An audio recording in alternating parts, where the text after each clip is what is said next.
아까 광고해드린 것처럼 3주간 함께 우리 다음 공동체가 추구하는 그 가족교회로서의 순모임에 대한 말씀들을 함께 나누려고 합니다. 다음 교회는 개척하면서부터 가족공동체를 추구해 왔습니다. 제가 뜻하지 않게 이민교회를 섬겨오면서 이민자들을 보면서 이민자들의 삶에 모든 분들에게서 발견하는 한 단어가 있었어요. 제가 한 6년, 7년 이렇게 이민교회들을 섬기다 보니까 이민자들의 삶에 외로움이라고 하는 단어가 있더라고요. 외로움. 다 나름대로 많은 외로움들을 가지고 계시더라고요. 어떤 분들은 제가 이렇게 멀리서 뵐 때 너무 친하세요.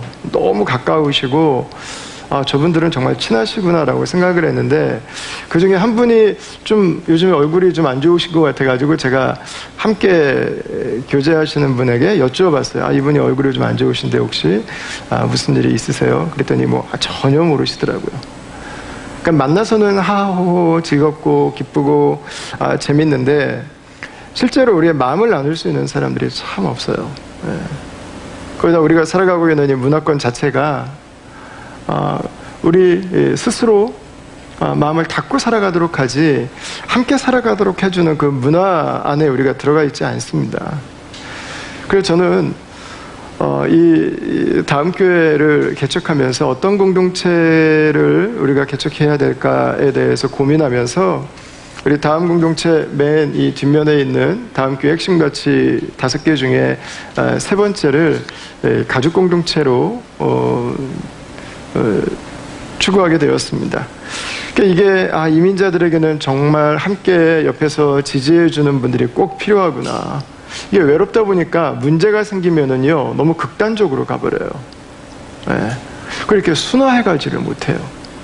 그게 좀 부드럽게 매끄럽게 이렇게 좀 가지고 가야 되는데 그게 그냥 막 뻥뻥 터져요. 그래서 그렇지 않아도 되는 문제들임에도 불구하고 그게 삶에 너무 큰 데미지를 줘버리는 거예요. 이것들을 이겨내기 위한 최대의 대안은 교회가 가족 공동체 역할을 해주는 거였습니다. 여러분, 그러나 그렇다고 해서 이민자들에게 이런 교회가 필요하니까 이런 교회를 하자 한 것은 아닙니다. 더 근본적인 이유가 있는데, 가족 공동체는 성경이 우리에게 가르쳐주는 교회의 모습이기 때문입니다. 우리의 필요도 있지만 하나님께서 우리에게 주시기를 원했던 교회의 모습이 뭐냐? 바로 그것이 가족 공동체로서의 교회라는 거예요. 이거를 찾는 것은 어렵지 않습니다. 우리가 특별히 신약 성경을 읽어가다 보면은요, 신약 성경에 나오는 모든 교회들은 다 관계 중심의 가정에서 모이는 가족 공동체였어요. 자, 제가 로마서 16장 말씀을 여기다가 좀 기록을 냈는데, 우리는 로마 교회에 바울이 쓴 편지로 이 로마서를 잘 알고 있습니다. 그런데 여러분, 로마 교회가 어떤 모습이었을까요? 하나의 교회가, 로마의 아주 유명한 하나의 교회가 크게 대표적으로 있어서 바울이 그 교회에다가 편지를 딱 보냈다고 생각하기 쉬운데, 실제 로마서를 읽어보면 그렇지 않은 모습을 우리에게 기록해주고 있습니다. 3절부터 보시면, 너희는 그리스도 예수 안에서 나의 동역자들인 브리스길라와 아굴라에게 문안하라, 이렇게 이야기를 합니다. 또 저의 집에 있는 교회에도 문안하라 그랬습니다. 브리스길라와 아굴라는 자신의 집을 오픈해서 교회를 섬겼습니다. 근데 그 뒤에 14절로 가보면, 아순그리스도와 블레곤, 허메와 바드로바와 허마와 및 그들과 함께 있는 형제에게 문안하라고 그랬는데, 이것도 역시 교회입니다. 그들의 집에 있는 교회예요. 이들이 교회 멤버들인 거예요. 그 다음에 빌롤로고도 나오고 있습니다. 역시 이들도 교회입니다. 교회. 여러분, 로마에는요 여러 교회들이 있었습니다. 집에서 모이는 교회들, 자신의 가정을 오픈해서 모이는 교회들이었어요. 학자들에 따라서는 로마 교회가 고린도 교회가 가장 컸는데, 약 20-30개에서 많게 보는 분들은 약 50-60개까지 이야기를 하세요. 그러니까 하나의 큰 교회가 존재했던 게 아니라 1세기에는 가정에서 모이는 소규모의 몇 가정이 함께 예배할 수 있는, 자신들의 그 거실에서 함께 삶을 나눌 수 있는 그 교회들이 로마 전역에 흩어져 있었던 것입니다. 여러분, 우리가 순 모임을 갖고 우리가 이 순을 가족교회로 함께 하늘 가족을 경험하며 살아가길 원하는 것은 바로 여기에서 원형을 찾을 수 있어요. 요즘에 우리 한국교회에서 시작돼서 지금 많은 영향력을 끼치는 교회 중에 가정교회라고 있습니다. 제가 휴스턴에 가서 우리 최영기 목사님하고 여러 차례 만나기도 하고 또 이분 저서들도 읽고 있는데, 요즘에 이분이 가장 최근에 내신 책이 가장 오래된 새교회라는 책입니다. 거기에서 이분은 이 가정에서 주중에 모이는 관계 중심의 교회에 대해서 이렇게 표현을 했어요. 가족교회에 대해서: 가정에 모여 밥을 먹고 하나님을 경배하며 삶을 나누었다. 모인 사람들이 함께 기도하고 복음을 나누는 자리에서 섬김과 복음 전파와 교육이 이루어졌다. 가정교회를 이끄는 사람은 평범한 그리스도인이었다. 특수한 성직계급의 사람이 아닌 일반적 그리스도인이었다고 하는 것은 1세기의 교회의 모습이 무엇인지를 보여주고 있다고 할 수 있다. 우리는 그 교회를 따르고 있는 것이다. 이렇게 말하고 있습니다.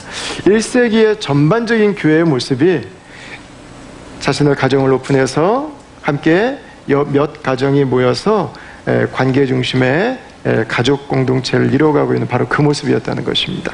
오늘 우리가 읽은 여러분 빌레몬서도 역시 마찬가지예요. 저희가 4절부터 읽었는데 1절부터 한번 보십시오. 1절부터 우리 같이 한번 읽어보시겠습니다. 시작. 그리스도 예수를 위하여 갇힌 자 된 바울과 및 형제 디모데는 우리의 사랑을 받는 자요 동역자인 빌레몬과 자매 아비아와 우리와 함께 병사된 아키뽀와 내 집에 있는 교회에 편지하노니, 하나님 우리 아버지와 주 예수 그리스도로부터 은혜와 평강이 너희에게 있을지어다. 아멘. 여기에 여러 사람의 이름이 나옵니다. 먼저는 빌레몬이 나오고 있습니다. 그리고는 그의 아내의 이름이 아비아입니다. 그리고 그의 아들로 추정되는 가족의 이름을 기록하고 있는 것 같습니다. 아키뽀가 있습니다. 이 가족에게 바울이 편지를 보냈는데 바울은 이 가족에게만 보내지 않았습니다. 그의 집에 있는 교회에 보냈습니다. 그의 집에 있는 교회. 그러니까 여러분, 이걸 우리 교회 세팅으로 얘기를 하면은요, 빌레몬은 순장님이셨던 거예요. 순장님. 그리고 아비아는 순모였던 거죠. 그리고 이 아키뽀는 그 가정에 있는 큰 장성한 아들이었습니다. 이 일가족이 자신의 가정에서 함께 교회를 섬기고 있었던 거예요. 복음이 뭔지 모르는 사람, 삶에 어려움이 있는 분, 예수님의 제자로 더 자라가길 원하는 분, 자기 집 주변에 있는 그 한 분 한 분들이 함께 모여서 자신의 집에 교회를 이루고 있었던 것입니다. 그들이 직접 전도를 했고, 그들이 함께 삶을 나누면서, 그들이 서로를 도우면서, 그들이 함께 사도들을 도우면서 하나님 나라 복음 전파에까지 그들이 함께 사역하는 일들을 감당했던 거예요. 여러분, 이게 1세기의 교회들이었습니다. 우리 다음 교회도 주일을 중심으로 만약에 다음 교회를 본다면, 다음 교회는 주일날 10시와 12시와 2시에 라이드 세컨더리 컬리지에서 예배를 드립니다 라고 말을 할 수 있습니다.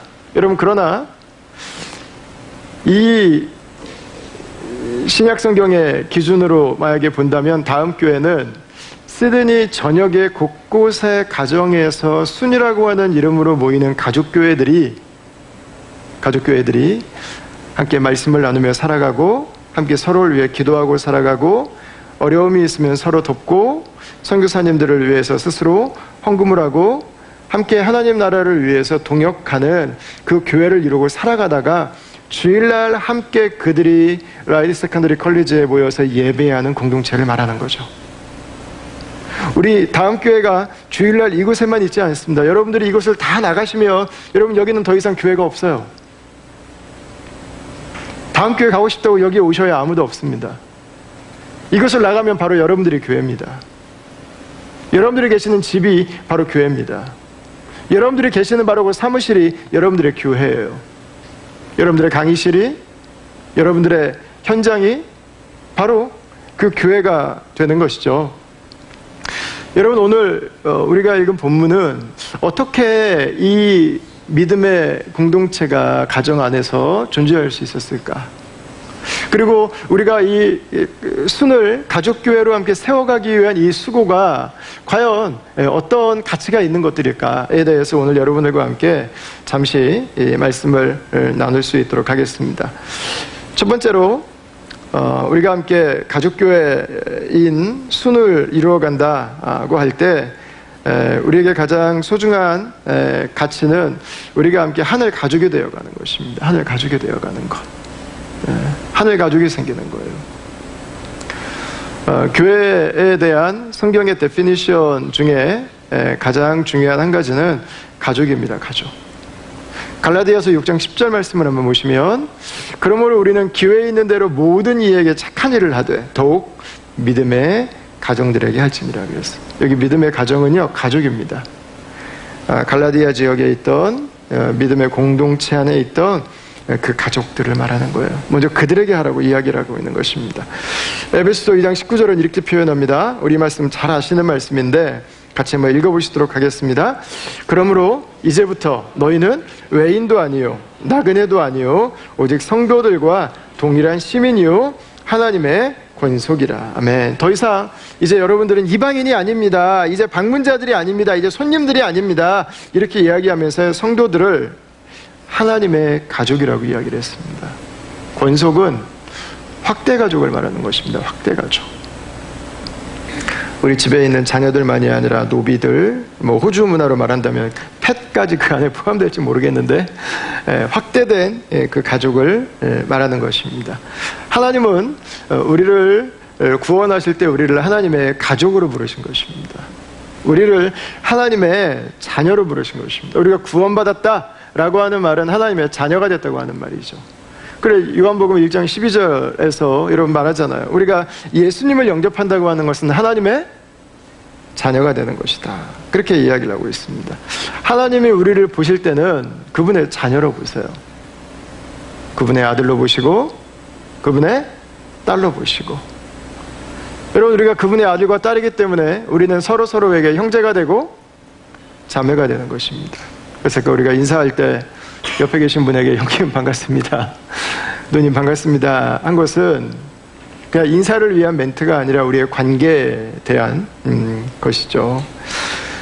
여러분, 하나님이 우리를 그렇게 보신다면 이제 문제는 우리들 스스로가 우리를 가족으로 보는가 하는 것으로 바뀌어지게 됩니다. 우리는 교회에 있는 성도들을 바라볼 때 어떻게 바라보는가? 우리는 서로를 가족으로 바라보고 있는가? 우리는 서로를 통해서 가족을 느끼고 있는가 하는 것입니다. 여러분, 이미 가족인데 가족이 아니라고 느낀다면 우리는 가족의 사랑도 느끼지 못할 것입니다. 그러나 피를 나눈 형제는 아니지만 그리스도의 피를 나눈 형제와 자매가 되어서 우리가 가족으로 살아간다면 우리는 그 누구보다도 더 큰 만남의 축복, 그 관계의 축복을 갖게 될 것입니다. 여러분, 저는 2019년도 우리 다음 공동체 안에 이 순모임에서 저와 여러분들이 그 만남의 복을 누릴 수 있게 되기를 축원합니다. 그래서 저는 다음 교회를 개척해서부터 이 마음이 변했던 적이 한 번도 없어요.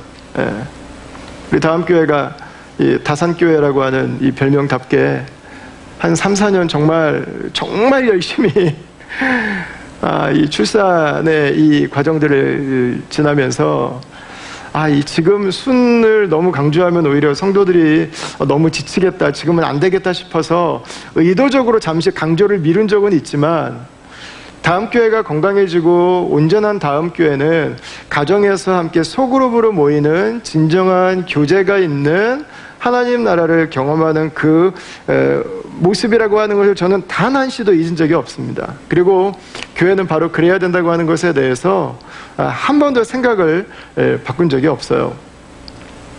상황적인 이유 때문에 잠시 그것들을 강조하지 않았던 것입니다. 여러분, 어떻게 그러면 우리가 이 이민사회에서 만나서 이런 하늘 가족 공동체를 살아갈 수 있을까요? 빌레몬서 1장 5절 말씀에 저는 우리에게 준 아주 중요한 두 가지의 키워드가 있다고 믿어요. 1장 5절 말씀 여러분 다 같이 한번 읽어보시겠습니다.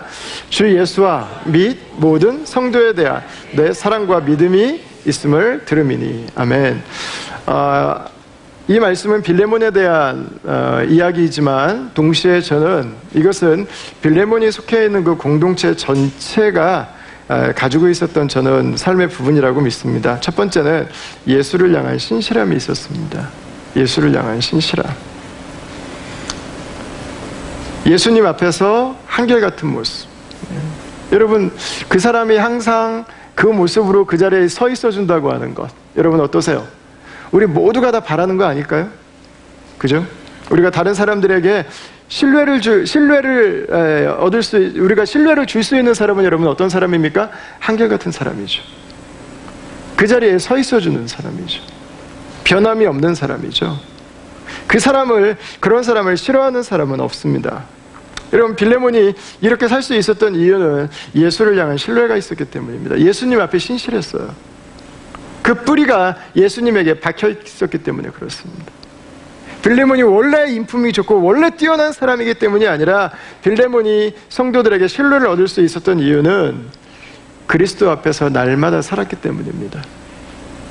그리스도와 날마다 동행하는 삶을 살았기 때문이에요. 그래서 그의 모습은 언제나 예측 가능 범위 안에 머물러 있었던 것입니다. 빌레몬은 신실할 뿐만 아니라 사람들이 기대할 때 항상 그 자리에 있어줄 뿐만 아니라 사랑이 있었습니다.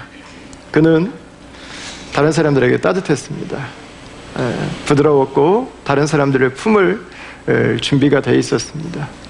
여러분, 그리스도의 사랑이 빌레몬으로 하여금, 그리스도의 사랑이 그 공동체로 하여금 서로를 향한 신뢰를 가질 수 있도록 해주었고, 그리고 서로를 사랑할 수 있는 그 마음을 부어준 것입니다. 우리는 빌레몬서에 나와 있는 내용을 잘 알고 있습니다. 빌레몬의 집에 노비가 한 명이 있었는데 그 이름이 오네시모였습니다. 오네시모가 도망을 갔어요. 도망가서 하필 바울을 만났습니다. 근데 바울을 만나서 오네시모가 그리스도인이 됩니다. 그리고 바울이 빌레몬에게 오네시모를 용서해달라고 쓴 편지가 바로 빌레몬서였어요. 여러분, 집을 도망간 노예를 용서해준다. 여러분, 이것은 그 당시에 사회적인 정서로는 있을 수 없는 일입니다. 노예는 사람이 아니었기 때문에 그 노예는 평범하게 지나갈 수 없는 상황이에요. 그 상황은. 여러분, 그러나 남들은 도무지 이해할 수 없는 그 용서와 수용을 빌레몬은 해줄 수 있다고 사도 바울은 믿고 있는 거예요, 지금. 여러분, 그 사랑의 이유가 뭘까요? 우리가 그리스도의 사랑 안에 있기 때문에 그렇습니다. 여러분, 우리가 그리스도의 사랑 안에 있다고 하는 것은 사회의 상식으로는 받아들일 수 없는 것을 받아들이게 해주는 거예요. 사랑할 수 없는 사람을 사랑하는 것입니다. 용서할 수 없는 사람을 용서하는 것입니다. 아니, 저걸 참아, 저걸 넘어가. 여러분, 그리스도의 사랑은 그것을 가능하게 하는 거죠. 그래서 이 빌레몬에게 있는 신실함과 빌레몬에게 바울이 기대하고 있는 이 사랑의 모습, 여러분, 그것은 빌레몬이 지금 쫓아가고 있는, 빌레몬이 지금 닮기를 원하는, 빌레몬이 지금 날마다 그분 안에 거하기를 원하는 바로 그 예수 안에 있기 때문에 가능한 일이었다고 하는 것입니다. 여러분, 우리가 함께 그 마음을 가지고 서로가 있어주기를 원하는 그 자리에, 서로가 나를 대해주기를 원하는 그 사랑을 가지고 함께 만나게 될 때, 여러분, 그곳에는 하나님께서 우리에게 주시는 이 귀한 가족 공동체의 축복이 있게 될 줄 믿는 것입니다. 세 번째로, 이 빌레몬은요, 겸손한 사람입니다. 겸손한 사람. 골로새서 4장에 보면 빌레몬의 아들 이름이 나와요. 아키뽀입니다. 4장 17절인데 아키뽀에게 이르기를 주 안에서 받은 직분을 삼가 이루라, 이렇게 얘기했어요. 이게 조금 더 이 충실한 해석을 하면, 아키뽀가 가정교회, 자기 집에 있던 교회가 너무 성도들이 몇 가정이 늘어나서 모이기가 힘드니까 리더가 된 거예요. 그래서 아키뽀에게 그 교회를 하나를 맡으라고 지금 아키포를 또 다른 순장으로 지금 세우고 있는 그 말씀이 바로 17절입니다. 여러분, 이 빌레몬의 가정은요, 골로새 교회에 있었습니다. 골로새라는 지역의 가장 대표적인 교회가 바로 빌레몬의 집에 있던 교회였을 것으로 학자들은 추측을 하고 있습니다. 그런데 이 골로새 교회에는 가장 유명한 리더, 영적 리더가 따로 있어요. 바로 에바브라예요. 에바브라. 여러분, 여기서 우리는 빌레몬이 얼마나 성숙한 사람인지를 알 수 있어요. 자신의 집을 오픈해 준 사람은 빌레몬이에요. 사람들 오려면 청소해야죠, 정리해야죠, 음식 준비하고 섬기죠. 오가는 동안 필요한 거 있으면 본인들이 다 섬겨야 되죠. 돌아가고 나서도 다 정리해야 되죠. 여러분, 모든 수고 내놓는 거는 빌레몬이 다 했어요. 근데 빌레몬은 한 가지를 정확하게 알아본 것 같아요.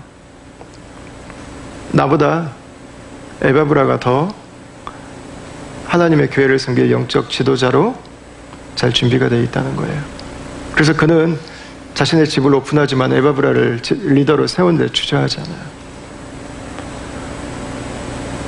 그는 섬기기 위해서 공동체 안에 들어가 있어요. 높아지기 위해서가 아니라.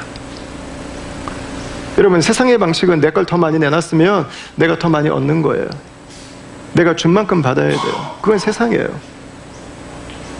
그러나 교회는 반대예요. 교회는 낮아지기 위한 싸움. 여러분, 이 빌레몬의 모습 가운데는요, 그리스도의 모습이 있습니다. 겸손과 섬김이라고 하는, 가장 중요한 섬김을 감당하지만 나를 드러내지 않는, 하나님 나라를 위해서 내가 어느 자리에 서 있어야 되는지를 아는, 여러분, 그런 주님 앞에서 겸손이 뭔지를 아는 사람이었어요. 주님의 나라를 위해서 어떤 것이 더 중요한지를 아는 사람이었어요.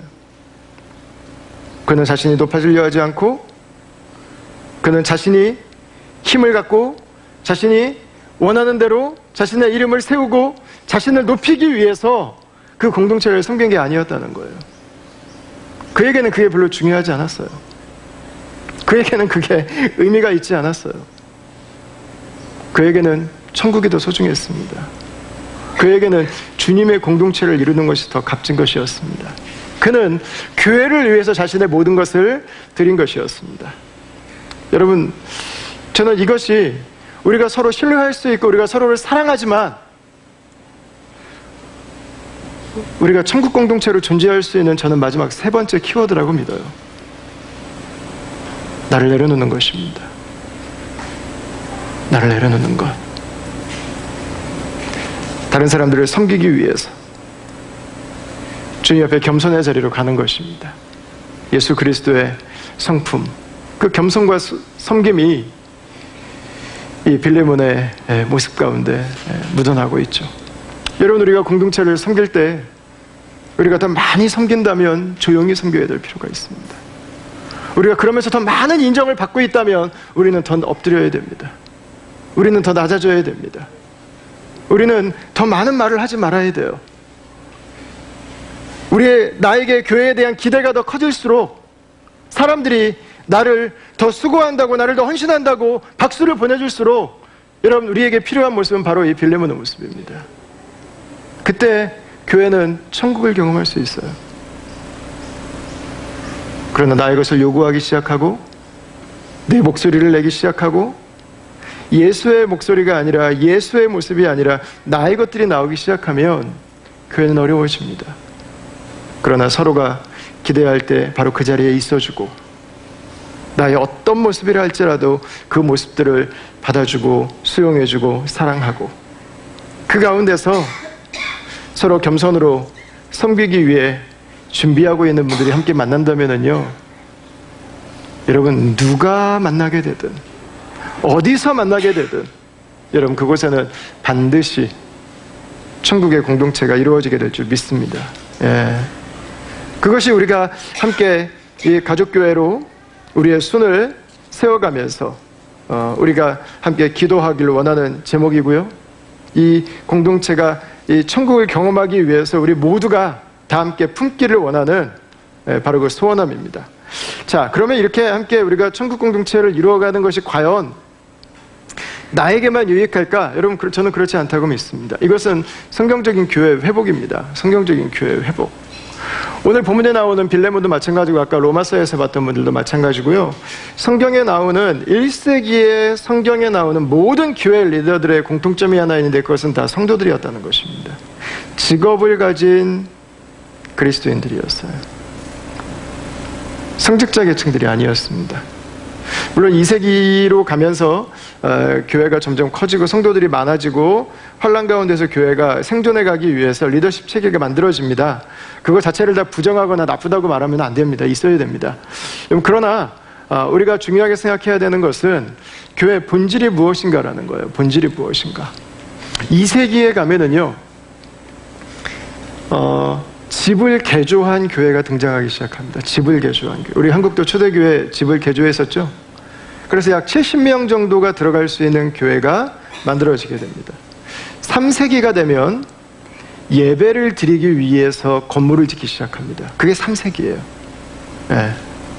이게 4세기가 되면 교회로 사람들이 밀려 들어옵니다. 왜냐하면 황제가 세례를 받아야 공무원이 될 수 있고, 세례를 받아야 직업활동을 할 수 있고, 세례를 받아야 아이들이 학교를 갈 수 있다고 하는 칙령을 발표해버려요. 그러니까는 예수님이 누군지 모르는 분들이 그냥 교회로 다 몰려 들어옵니다. 그러니까 여러분, 얼마나 큰 예배당이 필요하겠어요. 예배당이 커지기 시작합니다. 그 도시에 군주가 그 교회를 나옵니다. 화려해지기 시작해요. 그때부터는 교회가 중요한 변화를 맞이합니다. 주일날 그 시간에 그 자리에 가서 그 의식에 참석하면 나는 그리스도인이라고 믿기 시작합니다. 그냥 성도들은 딱 일주일에 1시간 그 자리에 가 있으면 돼요. 믿음의 삶은 성직자들이 갖는 거였어요. 완전히 나눠지게 돼요. 내 삶의 믿음과 괴리돼 버려요. 여러분, 목회자도 필요하고 예배당도 필요하고 다 필요합니다. 이 과정에서 우리가 지금 잃어버린 게 무엇인지를 깨닫는 게 중요합니다. 이 사이에서 한 가지 사라져버리는 게 있는데요, 그게 바로 공동체라는 거예요. 공동체. 삶의 공동체가 없어져 버려요. 내 일하는 곳이 내 믿음하고요 완전히 분리가 돼버리는 거예요. 내가 믿음 안에서 이 일을 어떻게 감당해야 될까에 대한 고민이 사라져요. 그리스도인은 그냥 그 시간에 그 자리에 앉아서 참석하면 그리스도인이 돼버린 거죠. 이거에 대해서 우리의 눈과 귀를 열어준 게 종교개혁이었습니다. 개혁자들은 만인 제사장이라고 하는 성경의 가르침을 다시 회복시켜 주었습니다. 특별한 직분을 가지고 있는 사람들만이 아니라 모든 성도가 다 직접 예수 그리스도의 은혜로 말미암아서 하나님께 나아갈 수 있다고 하는 진리를 종교개혁자들이 다시금 각성시켜 주었습니다. 여러분, 그런데 진리를 알게는 해주었는데 개혁자들도 진리의 싸움을 계속 하다가 교회에 대한 고민은 할 시간이 부족했어요.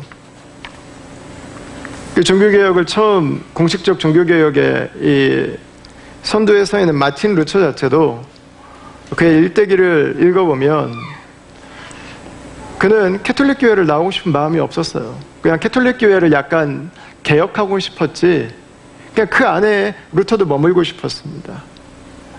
여러분, 그러나 성경의 진리는 변함이 없습니다. 성도들이 주님의 교회를 이루고 주님의 교회를 섬기고 주님의 교회를 통해서 하나님 나라가 이루어지도록 섬기는 사명을 회복해가는 것은 오늘날 이 시대에 저 여러분들에게 주어진 가장 중요하고 가장 값진 사명인 거예요. 에베소서 4장 말씀을 한번 보십시오. 목회자가 무슨 일을 하는 사람인지가 나오고 있습니다. 우리 같이 한번 읽어보겠습니다. 시작. 그가 어떤 사람은 사도로, 어떤 사람은 선지자로, 어떤 사람은 복음 전하는 자로, 어떤 사람은 목사와 교사로 삼으셨으니 이는 성도를 온전하게 하며 봉사의 일을 하게 하며 그리스도의 몸을 세우려 하심이라. 아멘. 목회자들이, 설교자들이, 티처들이 왜 존재하는가? 성도를 온전하게 하는 것입니다. 성도들이 예수님을 믿고 예수님의 제자로 자라갈 수 있도록 필요한 것들을 도와드리는 것입니다. 그러면 성도들이 그렇게 자라서 해야 되는 일은 무엇인가? 봉사의 일을 하는 것입니다. 이 봉사의 일은 미니스트리예요. 미니스트리. 교회를 섬기는 것. 그냥 작은 일 한두 가지 하는 것만 말하지 않습니다. 공동체를 리더십을 가지고 섬겨가는 자리까지 가는 거예요. 목회자들을 그 허드렛 일들을 시키기 위해서 샐러리를 주고 하이어하는 것은 성경적인 교회 모습이 아닙니다. 그는 교회도 불행해지고 그 목회자의 인생도 암울해집니다. 목회자는 말씀을 위해 준비되어야 됩니다. 목회자는 성경을 위해 준비가 돼야 돼요. 그 시대를 분별할 수 있는 안목을 가지고 성도들을 준비시켜드리는 사람이에요. 목회자에게 다 하라고 요구하는 교회는 목회자가 다 할 수 있어요. 그러나 풀타임 사역자 한 사람이 감당하는 일을 성도 41명이 있으면 다 할 수 있어요. 사역자 없어도 돼요. 내가 편하려고 여러분 사역자들이 존재하기 시작하면 교회는 점점 더 아파져요. 하나님은 성도들을 사역자로 세우기를 원하세요. 그래 단지 교회 안에서 사역을 열심히 하기 위한 것만은 아니죠.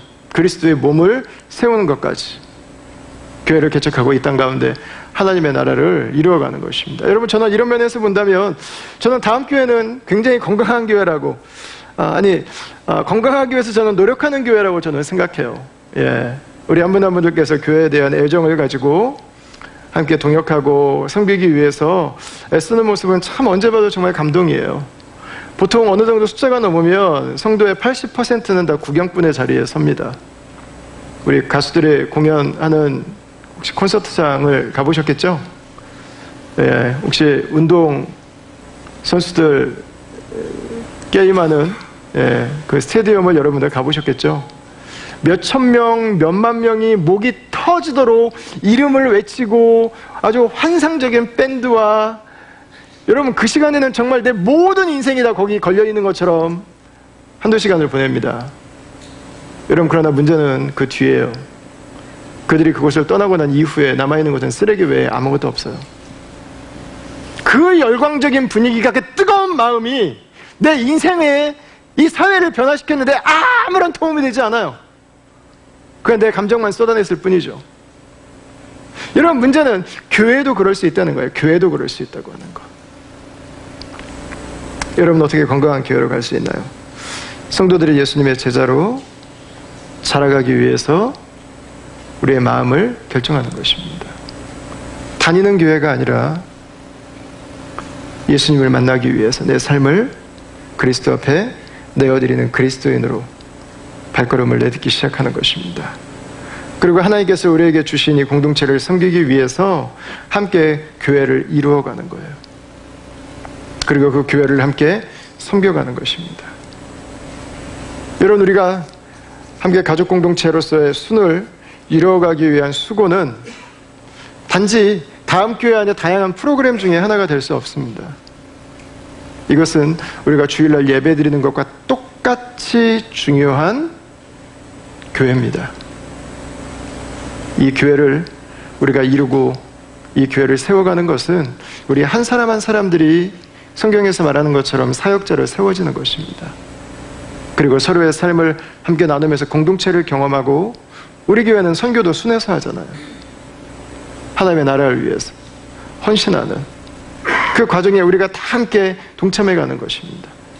여러분 저는 이것이 더 값진 것은 단지 우리의 사역이 교회 안에만 머물러 있지 않다고 하는 것이라고 생각해요. 그리스도의 몸을 세워야 되는 것은 예수님을 잘 믿는 사람들이 아닙니다. 예수 잘 믿는 사람들 우리 교회 데려와서 더 잘 믿게 하는 게 교회가 존재하는 이유가 아닙니다. 우리가 주님의 몸을 세워야 되는 곳은 예수님을 믿지 않는 사람들입니다. 사회고 세상인 것이죠. 제가 이번 주에 한 형제를 만나서 같이 식사를 했습니다. 비즈니스 하는 이야기를 듣는데 그 형제가 비즈니스 하는 이야기를 제가 이렇게 듣다가 문득 생각이 든 게 뭐냐면 이 형제는 사업장에서 목회를 하고 있구나라는 생각이 들었어요. 그래서 형제는 비즈니스 as church, 그 비즈니스가 목회네요. 목회. 제가 그 형제에게 그렇게 표현을 했어요. 10여 명의 직원들과 함께 공동체를 경험하게 해주는 거예요. 서로를 돌보는 공동체. 언제나 나를 격려하고 지지해주는 사장님이 있는 공동체, 나를 받아주는 공동체, 나의 어려움을 이해해주는 공동체. 그냥 비즈니스가 그 역할을 하더라고요. 그러니까 그 직원들 중에서 예수 믿는 사람들이 나와요. 그리고 직원들이랑 같이 1년에 한두 번 도움이 필요한 분들 찾아가서도 봉사활동도 해요. 여러분, 순위 해야 되는, 가정 안에 교회가 해야 되는 그 일들을 지금 비즈니스가 하고 있는 거예요. 비즈니스가 하고 있어요. 가장 감동받았던 것은 자기와 같은 마인드를 가지고 있는 후배를 자기와 같이 비즈니스를 섬길 수 있도록 리더로 준비시키고 있는 거예요.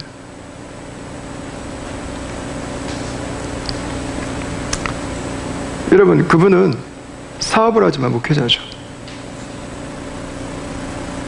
여러분, 우리의 부르심이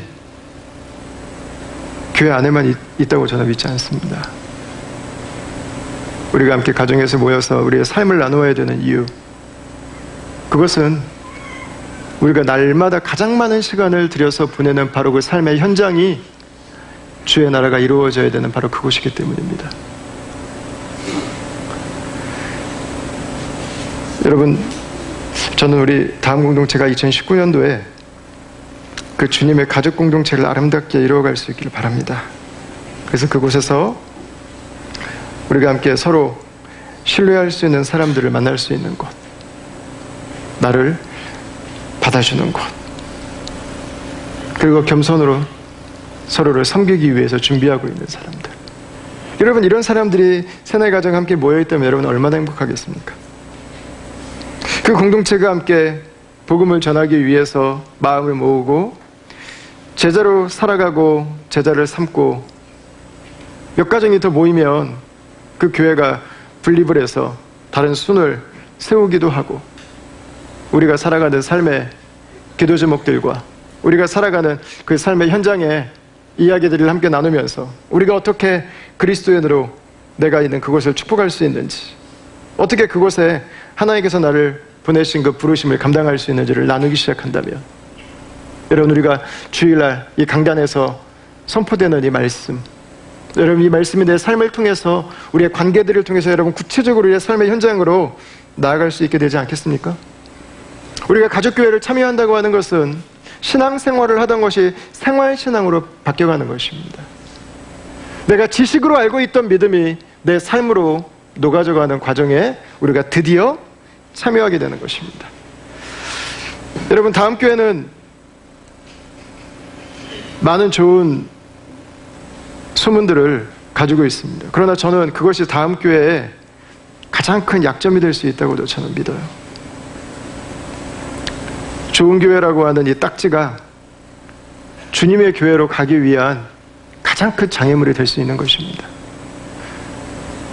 그냥 좋은 교회라고 하는 이름을 듣는 그 교회를 행복하게 다닐 것인지, 아니면 주님께서 우리에게 주시기를 원했던 그 주님의 교회를 우리가 계속해서 자라가게 될지, 여러분이 가정교회를 향한, 이 가족교회를 향한 우리의 여정이 그것에 대한 우리의 마음에서부터 나오는 반응이 될 수 있기를 주님의 이름으로 축원하고, 올 한 해 저와 여러분들의 삶 가운데 함께 만나서 살아가는 가족 공동체로서의 이 순회 축복들이 있게 되기를 주의 이름으로 다시 한번 축원합니다.